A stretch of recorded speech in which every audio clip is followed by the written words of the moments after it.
In this training video, we will cover the approval process. There are a couple of ways to view the requisitions that you have that need approval. The first would be to click on the Approval tab in the banner. The second would be to click on the Approvals tab in the Action Items box. Both of these tabs will bring you to the same screen. In this particular case, I'm going to view requisitions that I need to approve that have been assigned to me. You'll notice when you view this screen that each one of the boxes has a title at the top that tells what the approval is for. In this case, I have a requisition that needs my approval. The next box, since I'm an administrator, is one that I'm approving requisitions for other people. Normally you will be dealing with requisitions that need your approval. You can view the requisition that needs your approval simply by clicking on the requisition number that's listed in the box.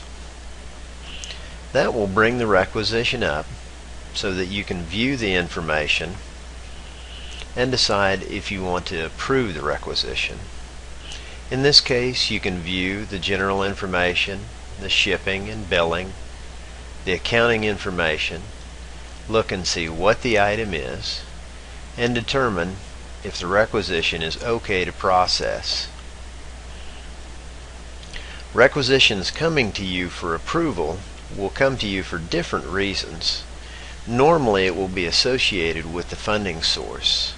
Someone might have used your funding to order an item, or they may be buying something that they're split funding, where they're using their funding and yours. In either case, the requisition will show up in your approvals bucket, which can be accessed through the approvals screen. In this case, I've reviewed the information on the requisition and determined that everything is okay and that it's ready for approval. The other option here is that if I'm viewing the requisition and I see something that I want to change, I can always click on the edit buttons that are in each one of the boxes to change information, just like if the requisition was mine.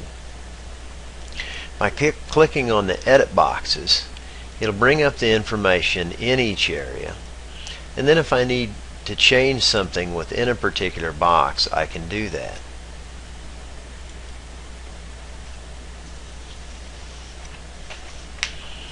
The other possibility, besides if we need to modify a requisition by changing something, is that if we need to return the requisition because there's a problem with the requisition or we don't agree with something that's on the requisition. By clicking on the drop-down box, we're given a number of options. One of the options is to return the requisition to the shopper that sent it to us.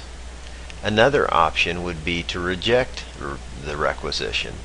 If we reject the requisition, it will be canceled, and the individual that entered the requisition will have to re-enter it. So normally we would return the requisition to the person that sent it to us. The other options that we have in this box include approve and complete. If we viewed the requisition and we're ready to go ahead and approve it, we simply click on this option and click Go. Once we've done that, you'll notice that the requisition is now gone. This moves the requisition on to the next step. The other thing that I wanted to show you is the approval process that shows up within each requisition. I clicked on the requisition number and brought it up. On the PR Approvals tab, we will see the process that the requisition goes through for approval. These boxes show stops along the way that the requisition has to take as it's going through the approval process. A swirling sign means that the requisition is stopped at that point waiting for an approval. By clicking on the View Approvers at the bottom of the box, we can see who needs to approve the requisition. Only one of these individuals need to approve the requisition. If a requisition is in your approval bucket, anyone that is listed within this box can approve it, either you or the designated individual for the funding source. The next thing that I wanted to show you is a quick overview of the PO and what it looks like. In this particular case, I'm going to go ahead and look at purchase orders that I've completed. By bringing up a purchase order that I've completed, we can also view approvals within the purchase order. You'll notice that the purchase order boxes that come up for approval look a little bit different than the requisition boxes. Keep in mind that the process is cart, then requisition, and then purchase order.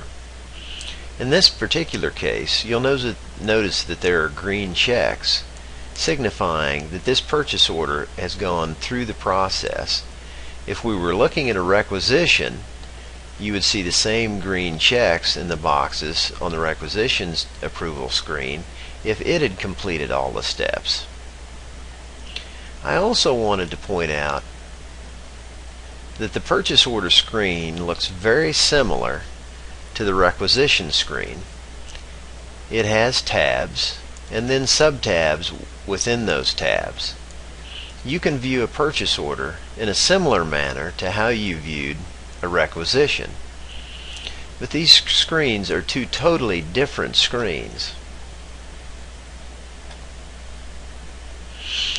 That completes this training video. For additional information, contact the purchasing office and we'll provide one-on-one training. Thank you.